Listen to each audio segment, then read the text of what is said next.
Hi all, welcome back. Enemy Action Kharkov, German Solo Part 26. Right, Soviets have one card left in their deck. We have no cards.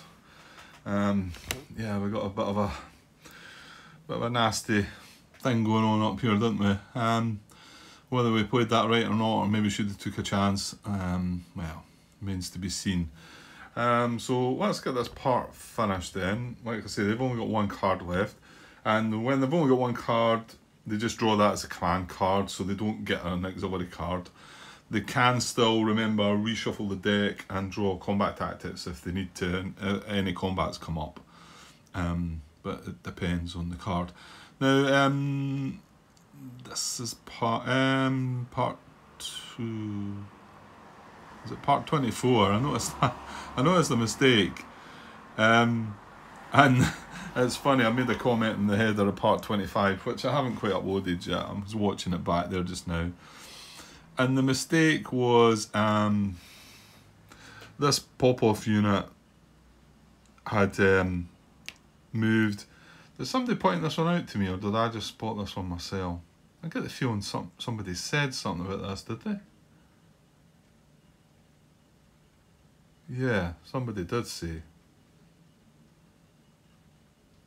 Was it Martin then? Because that's one of the... Give me a sec. Yeah, no, what it was I had spotted the mistake, I think before I'd uploaded it actually. But it was John Brown commented that, yeah, he agrees that the unit should have stayed where it was. And it was moving the units into this hex. Well, in fact, I think the other two units were in the hex. And I decided that he could 9.25 into this hex as well. I think I took my eye off the ball with the fact that it being an empty hex. And this is kind of something I might need to... I've noticed I've never done this. Let's just say we're going to 9.25 between these two hexes. Then what I would do is only put a cube here, and I wouldn't put a cube there. Because the unit's already there. But I think maybe I might start doing that as an extra wee reminder that these are the two choices. So this unit could be here, or he could be, just as a reminder that he could stay where he is in this empty hex. You know, he doesn't have to move out of that hex. And I think that on that occasion I got blinkered into compass direction, probably being further west. But there was two other units in this hex. That was two of the units that went back to the reserves. I'll not bring them back out, but there was two other units in this hex. So he moved into here. He should not have. And then the following impulse. Now it didn't affect anything.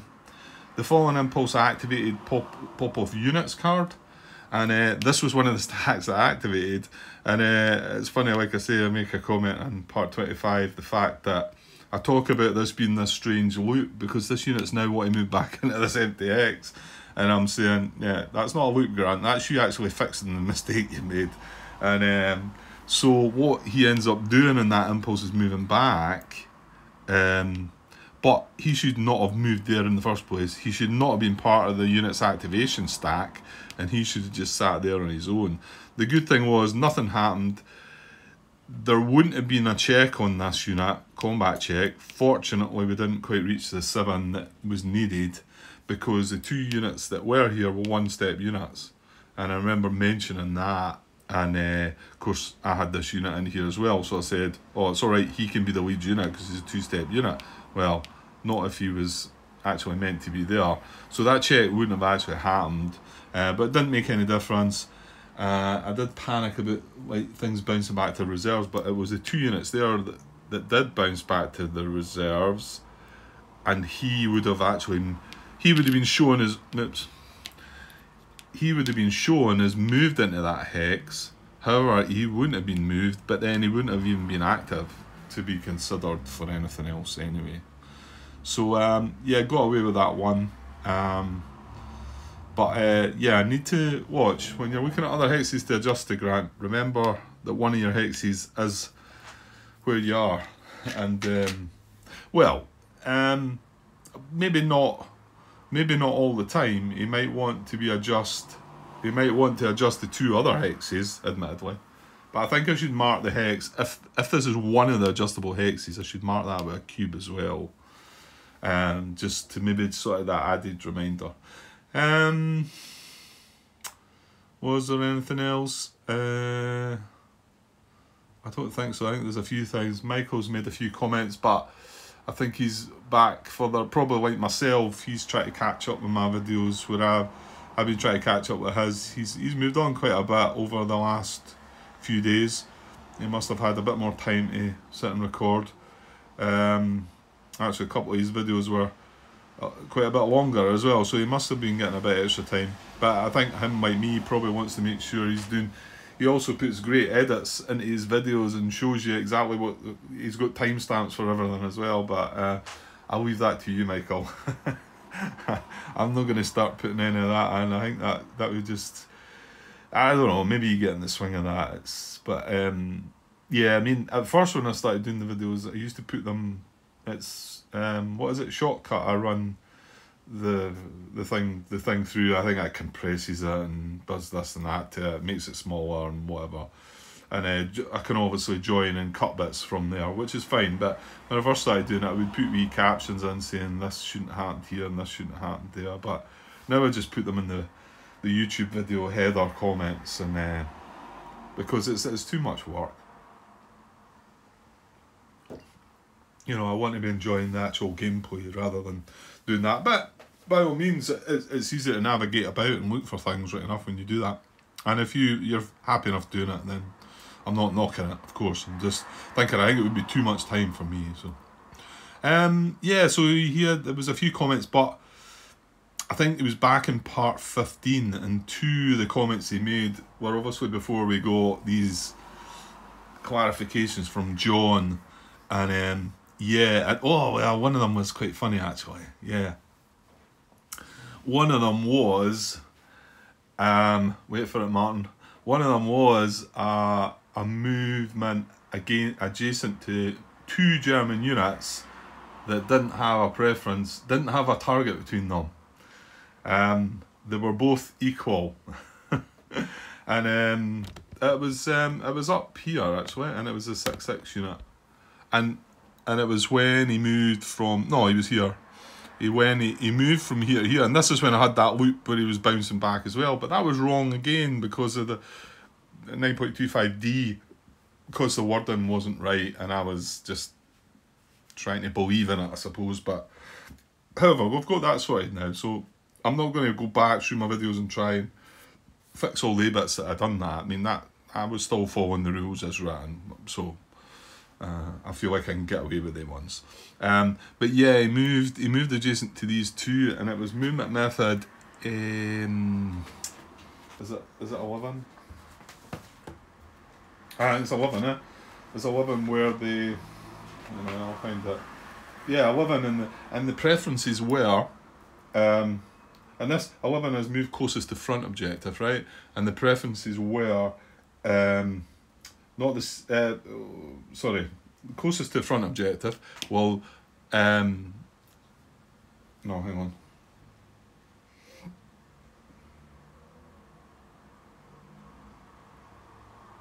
Yeah, sorry, they must have had a choice between this hex and this hex. Was it an adjustment? Anyway, the preference was closest to a front objective, and then adjacent to German occupied hex with the least strength, and then empty hex. Well, they moved adjacent to 2 units with 4 strength, and there wasn't anything to say that I should be targeting this unit or this unit. So there's a case right away, and I've already had it.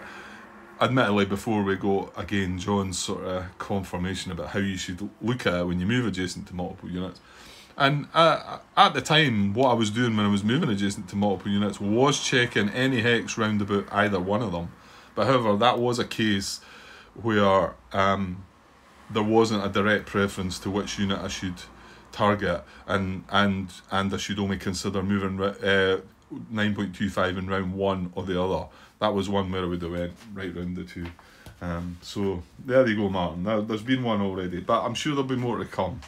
You don't need to flood me with all your examples. I've got it. I'm going to see it happening. I know. Right. Yeah, there might have been a few other things to talk about. John Brown commented a couple of things, but I think John got one wrong. He said to me that I'd counted multiple times about this unit moving around. And I studied it more than 3 times, I think, because I thought John's commented on this, and I wouldn't have thought he'd got it wrong. So I kept looking at it, and he was saying that I kept saying it was 4 movement to move into there, and because yes, it's only a clear hex, which is 1, and he's a mechanised unit, and he's crossing the Donetsk River, and it's not white mud, so that's a 2, so that's 3. So he was saying it was only 3 movement to cross there, but we're leaving zone of control. So I replied back to him with that. So I'm assuming he's having a bad day or something. Either that, or I'm missing something that I don't know what. Yeah. And it was him, like I say, that commented that he agreed that unit should have stayed there when he moved there. And there was one other thing which I can't remember what it was. So anyway, okay. Right, well, let's just move on. Yeah, still spent 11 minutes there. So I'm not going to move across to the card drawing. Like I say, we have 1 card left in the Soviet draw pile.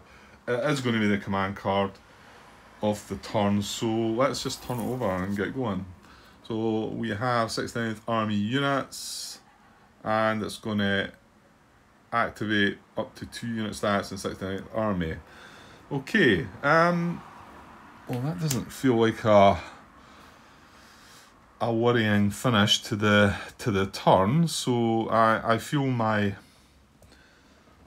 5 victory points for the Soviets is going to stay like that. I wouldn't have thought they're going to do that much. Well, they did bounce. Yeah, they bounced 2 guys back to the reserves. Okay, fair enough. Right. Well, let's look at that. So there is, like I've just said, 2 3-strength infantry units from 69th Army in the reserve units box. We do want to activate 2 unit stacks. So yeah, well, that's actually going to activate the... Oh no, he's got another guy across here. Sorry, I didn't notice him. Yeah, these have moved across. So we've got one across here as well. That might actually spread them out, because my thinking is they're going to now take the 2 3-strength ones, aren't they? I thought there was only 2. They would take the 2 and the reserves might come in. And, well, you never know. They might have been able to push in on this guy. So, yeah, maybe I wouldn't have liked that, I don't think, when I think about it. So, maybe quite glad it's going to be that one and that one. That might make it a bit better for us. Okay, so let's just see if we can do it from the card, actually, to get the 2 stacks. So, well, not in a VP hex is the sort of starting condition, but none of them are a VP hex. And all army reserves, right, we're going to activate the 2. In fact, what I'll do is I'll bring these across right away, and that just reminds me, and I can just as easily put them back. Prefer A supplied, right, and we're looking at our 3 units on the map now. They're all supplied, none of them are surrounded. Yeah, so, and then highest strength, right. So it's going to be 11 and 13. So they are going to be our active units. And yeah, and they are falling, yeah, they don't have the army objective, so they are going by 9.21. So we'll take a VP hex, there'll be none of that. Adjacent to German VP hex and near objective. Yeah, actually. Or maybe. Yeah, no, they will, won't they? What is that in? Ascend or order. Yeah, well, 13 is not going to be able to do it, but 11 is. So we can go 1, he's not breaking his zone of control, so 1, 2, and then 3, 4. 1 crossing the river, 1 at the clear hex, and is adjacent to Chugev. 1, 2, 3. Oh, in actual fact, 1, 2, 3, 4. He's got 2 options. He can move into the woods adjacent as well, can't he? So yeah, what he's wanting to do is get closer to his objective, isn't he? Move to hex closer to or within 4 hexes of the unit's objective. Now this is a Voronezh front objective, which is can maybe zoom out and just catch it away down here. It's away down in Valky down here. So that's where they're heading. So as long as he's moving closer, he's clearly moving a hex or two closer by picking one of the hexes. So yeah, so and then he's going to the preferences are just to pick the VP hex, aren't they? Now you can't get across the Zimyev, can he? I think that's too far. Yeah, I mean 1, 2, 3. Well, if he can actually just reach here or not, I mean he could get to here. Now, to be honest, he is only 1 hex short. But 1 hex short is not enough, Grant. So, move on, please. Right, so between the two, then, we have to... well, actually, no, we have to... Cause we're moving... hang on. See, I was thinking about this one overnight there. And how, well, mind you, the situation was slightly different. The 2 German units weren't, you know, it was 2 German units that weren't adjacent to each other. And the unit was, like, if this guy was in here maybe, and this guy was here, and he wanted to check, and I felt like I had to tie-break between the two first. I think in this case, we probably don't.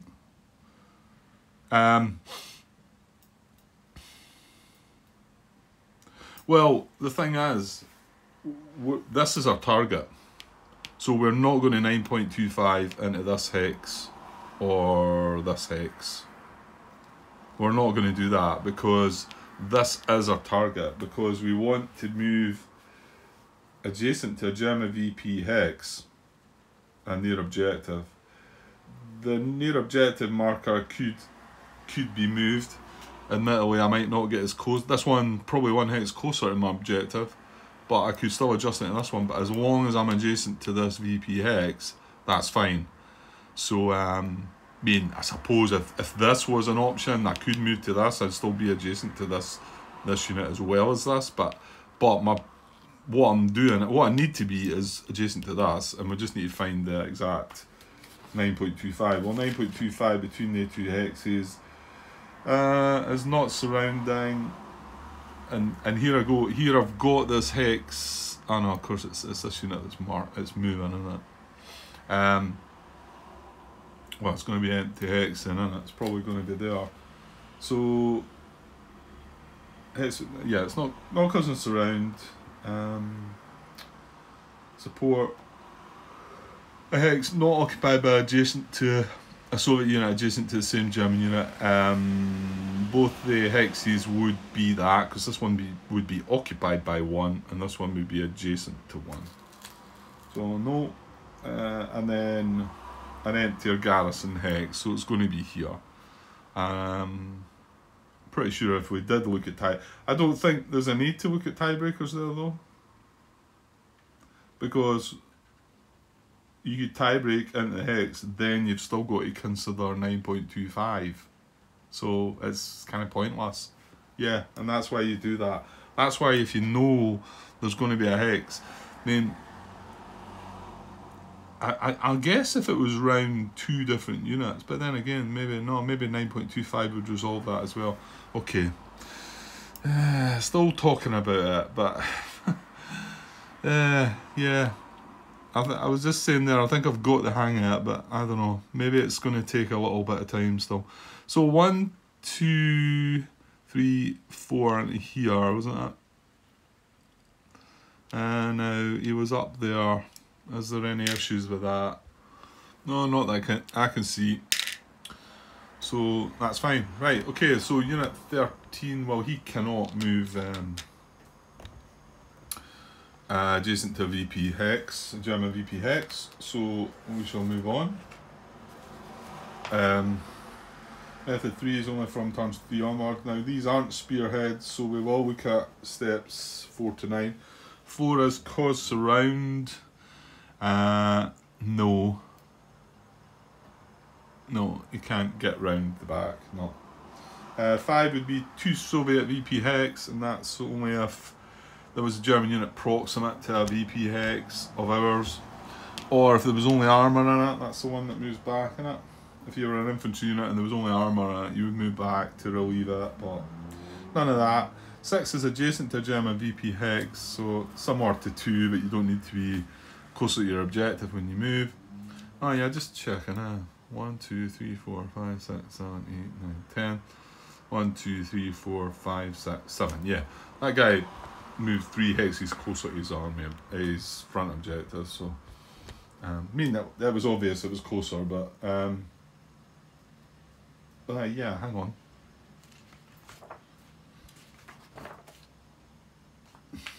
Hang on.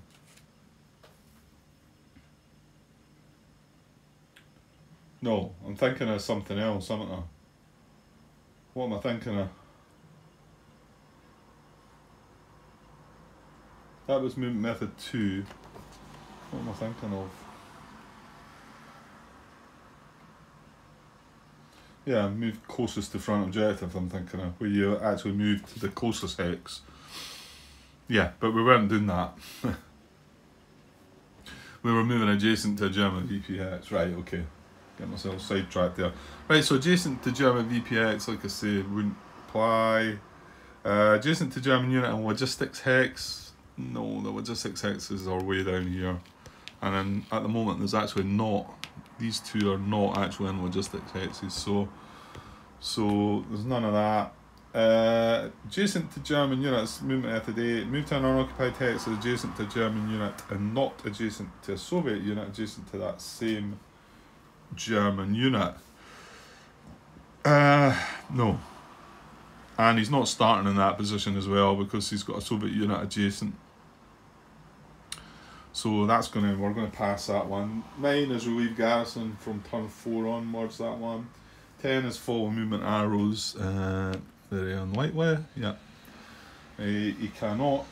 11 is move closest to front objective, so this is the one that wants to get as close as possible. Move to X closer to the unit's front objective, not the same distance. Maybe because the objective's along, no, it's along this way, but he's got to go round about, so maybe not as well. Yeah, it's not going to be able to, it's 14 hexes from there. He could go 1, 2, well, you could go into this hex, but you can see that's 14 as well. But you can go 1, 2, 3, 4, and if you want to count that yourself, that's 14 as well. So, no, you cannot get closer. So, last movement method is 12, strength and potential attack. So, if not adjacent to a German unit, move to a hex adjacent to a German unit. However, he is, so he's a unit starting adjacent to a German unit. A unit starting adjacent to German unit does not move by this method. So he's not going to move unless he will adjust his 2 possible adjustment hexes are this one and this one. Remember, this one is not empty. This one would be empty. So he's going to stay where he is and not become having done anything at all. That's it. Right. Well, combat checks. Okay, well, we need to look at this. What are they bringing in? An R6, so that'd be 9. They're only infantry. They've no auxiliary card. Yeah, I don't think it's going to happen, is it? So he can check here. Just get the conduct checks, but so he's going to be 3 against. Well, hang on. We do need to add the reserves, and let's just say they can both probably, yeah, they can both be deployed in that same hex. That's the best way of looking at it, because that one, what is it, the one that kind of throws me a bit. It's unlikely to ever happen. Well, it must be there to prevent that from happening. What is it called? Or what is the word in?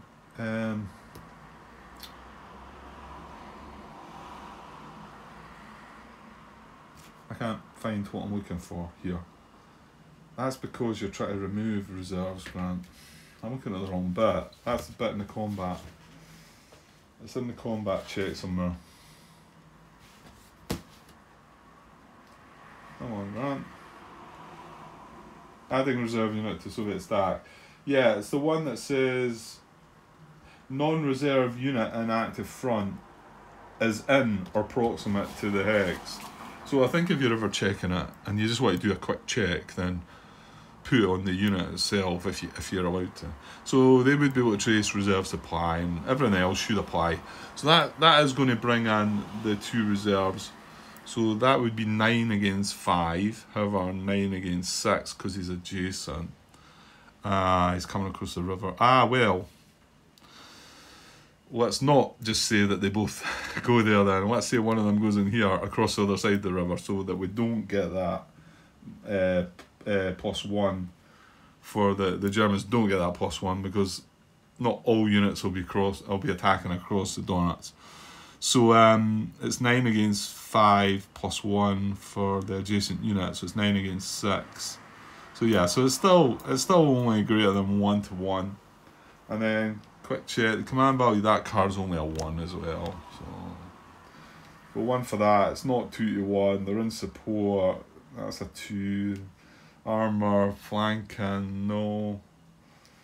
VP hex, well it is a VP hex but it's only a 1, there's no combat tactic. We do have less than 4 cards, but that's only a 3, so that's not going to happen. And ooh, yeah, he's got more of a chance, hasn't he? Right then, so okay, I didn't quite look at that when I was looking at it. Right, something could be happening here then. I think there's going to be an attack, isn't there? Well, we've got 3 and then these 2 are another 6. And again, right, they wouldn't both be able to stack in there, but one of them could stack in each hex.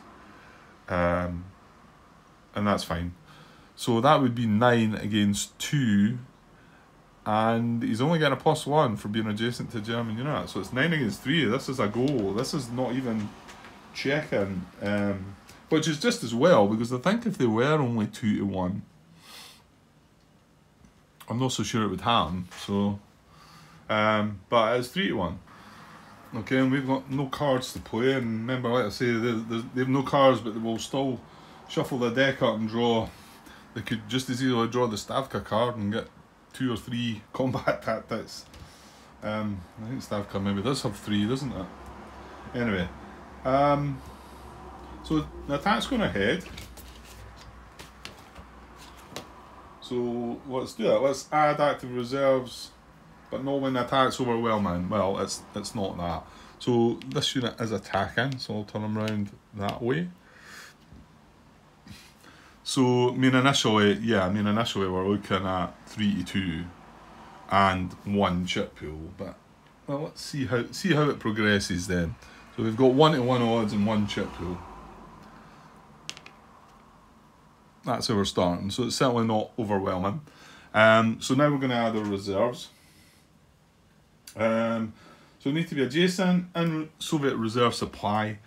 So none of these hexes are possibilities. So it's these 2 hexes that we're going to go for. Non-reserve unit in active front is in or proximate to the hex. That applies to both of them as well. Yep. Placement will not violate stacking limits. Well, we can't deploy both of them in there because he's a 3-step unit, so that we need to worry about that one. Within operational limit and if objective removed in support, not a German town city. Right, so prefer hex A. Now remember, these go in ascending order, that's when I can switch these over. So unit 10 is coming in first. Preferences are in Soviet support if attack unsupported. They're all in support. Causing surround of target, can't do that. Not across the Dnieper hex side, no. Causing target to be flanked, no. If we put one there, it'd be a 2 hex attack, but it wouldn't be flanked. Unoccupied hex and highest hex number. Strange it's maybe not got one that would have non-active unit, because you would think, it's highest hex number, so it is going to actually go here. But could have been the other way about. If the units had been the other way about, I think they would have all stacked in the 1 hex, wouldn't they? You know what I'm saying? If that had been the case here, then we would have looked through all the preferences. Unoccupied hex is none. Highest hex number, and that would have, both of the units would have stacked in there. So then they would have only been attacking from one hex. Whereas if there was a preference in there to say not activated, sorry, occupied by only non-active units, something like that. Anyway, just a wee bit there to think about. So it's highest hex number, so there. However, the next guy is not going in there because, like I've said, he's this is now 5 steps in this hex.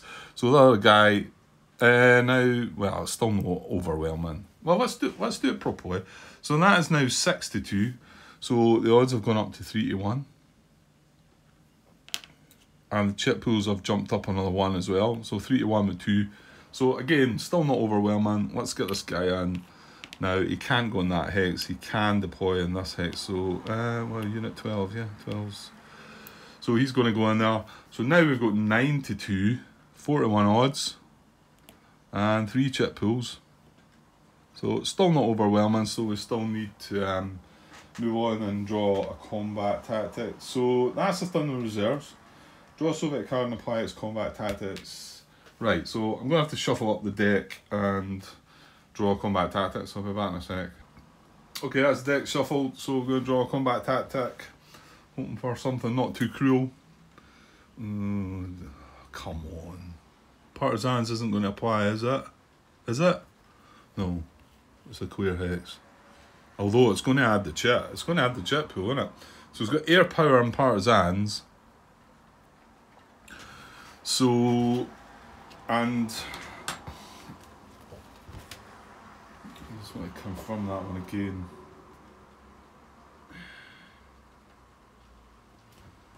Yeah, just give me a sec.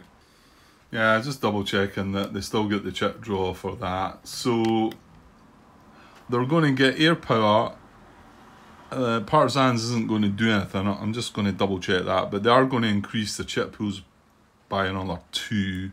And they're also going to have air power. And just looking for partisans on a Soviet attack. If attacking a city hex, reduce Soviet hits by 1, increase German hits by 1. Attacking a woods or town hex, increase German hits by 1. You can't play the reinforced battle combat tactic to German defence, so I have no cards anyway. Does not apply to a Soviet attack against the defender in a hex other than city, town or woods. Well, like we say, he's in a clear hex, so that's okay. Yeah. I would have felt a bit better at 4-1 with 4 chip pools, clearly, but well, that's what we're drawing. And he's got air power as well. Right, we don't have any cards, so definitely 4-1. It's 9-2, which is 4-1. 3 chip pools for the units, 2 chip pools for the combat tactics. Yeah, 5 chip pools, and yeah. Right, I'll just get a wee space up there, I think. Just above. There should be enough space. Right, well, here we go. Let's get the 5 chip pools. Well, that's a good one to start for us, because nobody's got armour, it's all infantry. So, not going to apply. Oh well, keep them coming. That'll do. Again, only attacker armour, only defender armour. Well, I didn't look at the back of that, but I'm pretty sure they're, yeah. Yeah, they are, yeah. So, yeah, so it doesn't apply as well. So that's 2, only 3 to go then. We had 6-1 on the front there, so I was kind of hoping that it was going to be a less than, but it's not, 4-1, so he just gets it. I mean, we're only a 1-step unit here too, but I'd be okay about retreating 1 hex, but yeah. Let's see if we can get a defender adjacent chit would be really good here. So 2 chits to come, but yeah, okay, here we go. Okay, well, I always look at the front side first. It was wood's broken. I'm thinking, oh, we're in clear. I thought, make it one of the bad ones for them, but dispersed unsupplied. So, I mean, still good, I would say. I'd rather have that one than the one that, I mean, there's an A1 and a D1. So, to be honest, that was better than risking the one that would give us a hit. So, one more chip to go. Can we hang on here? Ah, oh, what a brutal finish. I mean, I got a bigger fright when I looked at the front because, you know, when I looked at I seen air power and I seen the 2 and I thought, oh no, is that 2 hits? And then I'm thinking, no wait, now that's if it was us, and then flipped it over and it's Germany. Soviet air power is only 1 hit, fortunately, because D3 would have been curtains for us. So at least we're still alive. Yeah, I would have been. Yeah, well, that's what it is. I mean, we are going to be dispersed, but remember, this is going to be the last movement impulse of the turn, so that's going to be fine. If they do advance after combat, they are only infantry and are only going to advance 1 hex. The annoying thing is, yeah, it's going to surround that guy if they do advance. And it is the combat hex. In fact, well, I can see, right, that's his forward arrow, so. And if I was only retreating 1 hex. Oh, wait a minute. Can I retreat into there? No, because it's a zone of control. Urgh.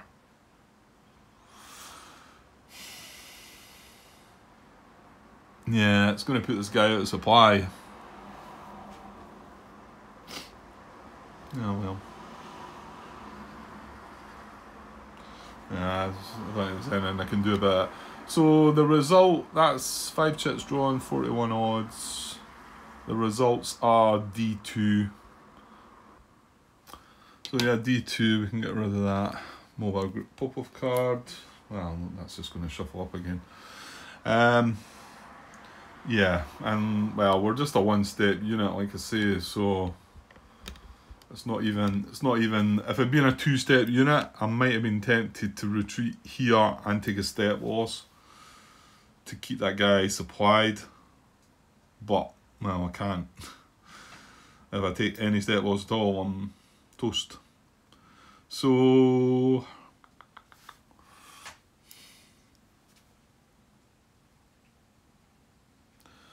yeah, it doesn't really matter, I don't think. Well, first retreat into there, and I just mean if I come across, then I'm obviously leaving a gap here, but so yeah, that's true. I should probably just stay in the clear hex, and then because you don't know what's going to happen. The first impulse of the turn might be an activation of 69th or 40th Army, and okay, they are only infantry units, but I mean, I think probably my next activation of Core Rouse is probably to back this guy up into Belgorod, but that's probably not enough to be sitting in Belgorod anyway. But it would have been nice to have got this guy out as well.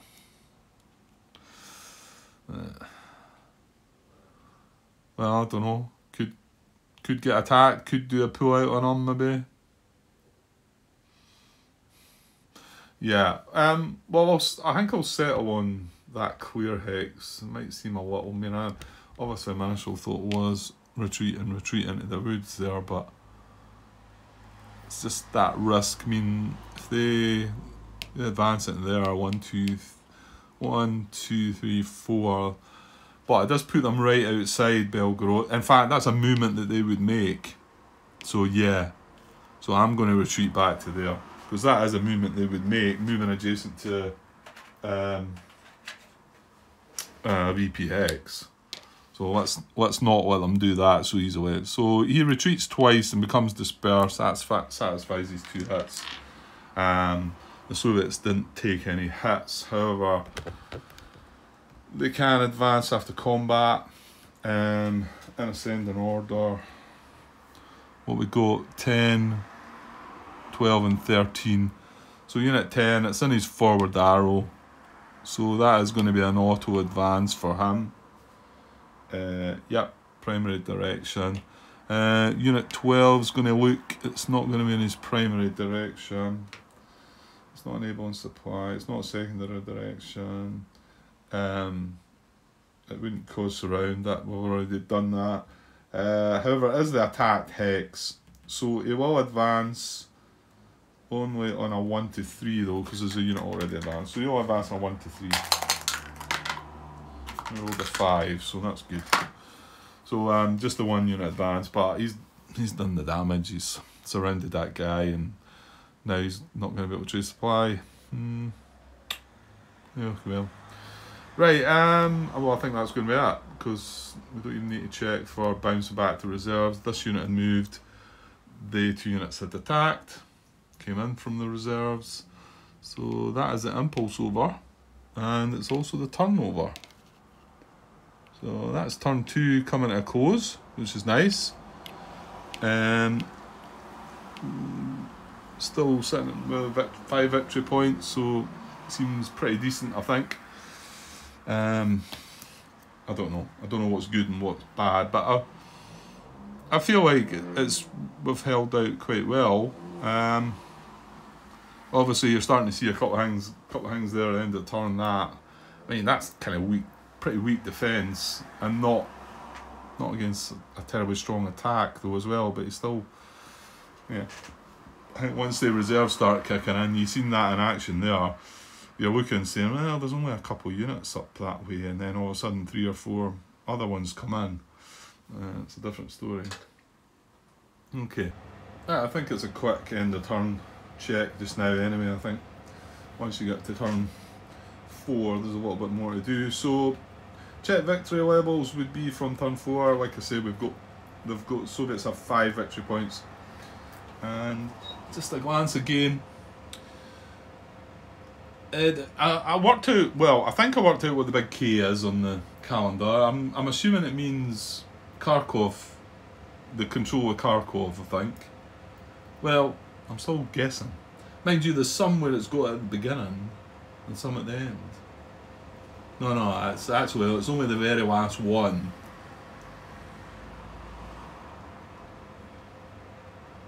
Yeah. Oh, we'll find out. We'll find out when we get to it. So yeah, from turn 4 we would be defeated with, they need 25 victory points. We're sitting at 5 just now, but that kind of tells you that it's probably going to get a bit worse. But who knows? That seems good. It seems like we're on course to maybe stop them and get an early victory. Not something I've had in any of Mr. Butterfield's games, so I wouldn't get my hopes up at all about that one. Right, so end of turn. So we check victory levels. That's only from turn 4. Return all combat chits to the cup. Well, we had a lot again left out of the cup there. Yeah, didn't go any. At least I don't think I did. I don't think I made a mistake there, but you never know, I suppose. So that's them all back in the cup, and remove disperse markers. I get the feeling there's only that one that we've just put on. That was the good side to that, the fact that it wasn't going to be hanging about long. I don't think there's any others. Can't see anything. No. Right, and then from turn 4 we check garrison marker. From turn 7 we'd remove all objective markers, and then we advance the turn marker on the calendar and start next turn. I can reset my activate any one unit. We're going to move into turn 3, and yeah, we're going to take it from there. Well, might as well. That's a nice wee 45 minute part to finish things off. Yeah, well, I'll just put this together, and still got a bit more time just now, I think. So might just come and get the turn started, I think. Okay, well, I'll be back with the start of turn 3 shortly, guys. Okay, cheers.